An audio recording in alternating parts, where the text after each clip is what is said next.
Oh, I saw you checking out my Mustang over here. I'm Ryan Owens, and this is my classic Mustang revival. For my project, my essential question is how does one properly repair and restore a 1966 Ford Mustang Coupe as you see before yourself now? For my project, I had to go through a lot of tasks to get it to where it's at now. With the new paint job, the new interior, the different miscellaneous chrome pieces, and then obviously the rebuilt engine and transmission to have it in the great running shape that it is at the moment. To go on from this, I have my research, which I started off with simple blog posts and YouTube videos to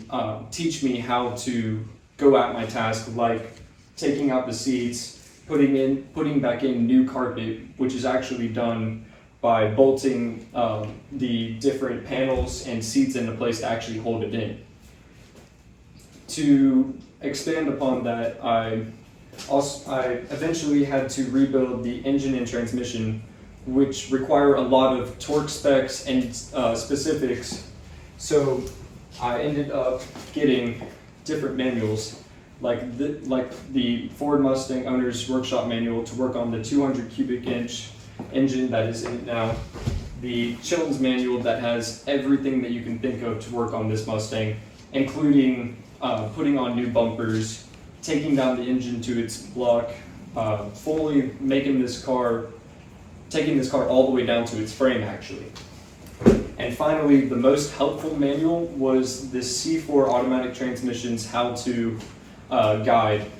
which had great descriptive text and photographs to really take me through a step-by-step process as I was going through the transmission itself. Another great help for my research was, of course, my mentor Chris Gassner, who helped me learn new techniques to go about certain car maintenance, as well as close family friends like Greg Keller and Rusty Frazier, who I actually took the engine and transmission to his house to complete the product to be what it is today. The quality of my research was done by checking with my mentor, Chris Gassner, as well as looking at the feedback on the YouTube videos, the vlogs, these books, in fact, and seeing how helpful they were to other people so I would know if they were a good choice to buy or listen to or watch. The research changed throughout the project because the research changed through the project by going from simple YouTube videos and just help from my mentor to these books to just looking up online specs because the books can't always have everything. I had to go through a lot of self-growth through this project as well. One good example is my time management went from crap to pretty decent because I had to set a lot of time aside to rebuild the engine, to do the interior, to do the transmission, which takes a lot of tedious work and long hours. So I really had to build upon my time management, and I also had to build up my patience, because when it comes to restoring a vehicle, you have to buy a lot of parts and you have to be patient for the parts to get there, and then you also have to use your motivation and your self-discipline to just go straight at it as soon as they get at the front doorstep for you to apply them to the vehicle. This is going to help me in the real world because time management is a huge thing that everyone has to require in order to be successful in this world, because there are so many things that we need to do, but there's little time to do it. The patience that I grew upon will also help me because I'm very impatient when it comes to other people, but I also realized that I'm impatient when it comes to myself. I just want to get things done with and go through, but I had to learn to just take a step back, get back at it so I can create the best quality product that you see before yourself now. And to go on to the product itself, we have the bright red interior that actually came out in 1965 instead of 1966, but I liked it way more than the dark interior that came out in 1966, so I decided to install that type of Pony Deluxe interior so I could have the new seats having the running horse emblems,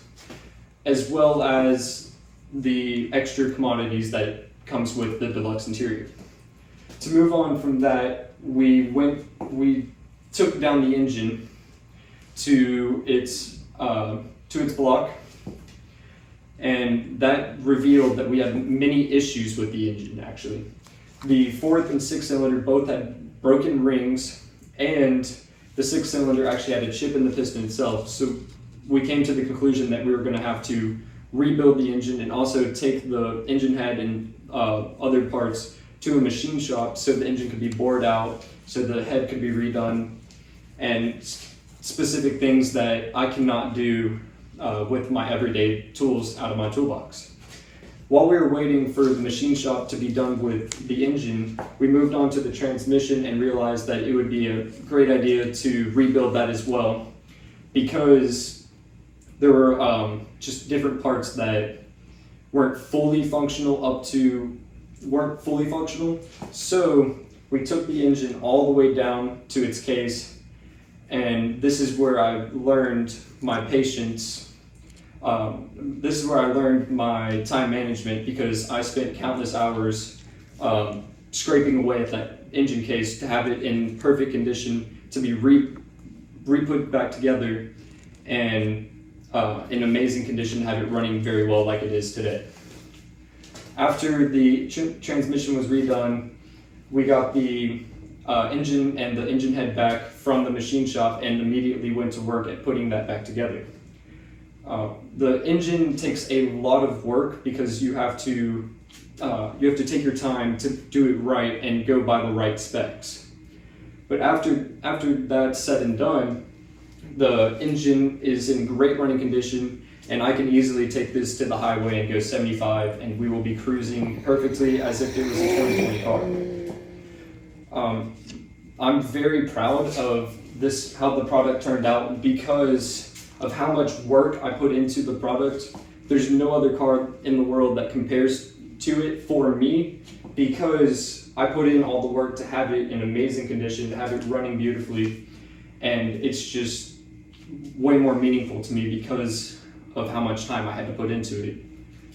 And to move upon that, I had to learn a lot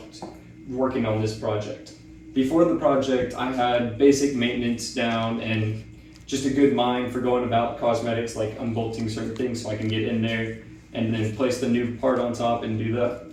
certain things like that. But when it came to the engine and transmission, I had messed with engines, doing oil changes and maybe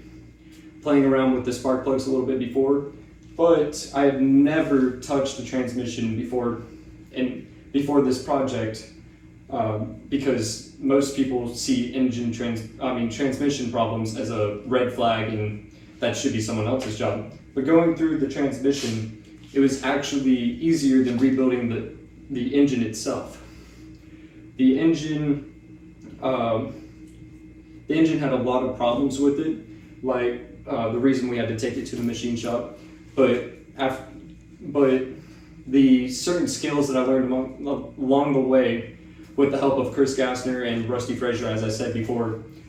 they really taught me new skills so I can go about my day knowing that if one of my cars breaks down for any reason, I will know how to fix it, and I can get it running again for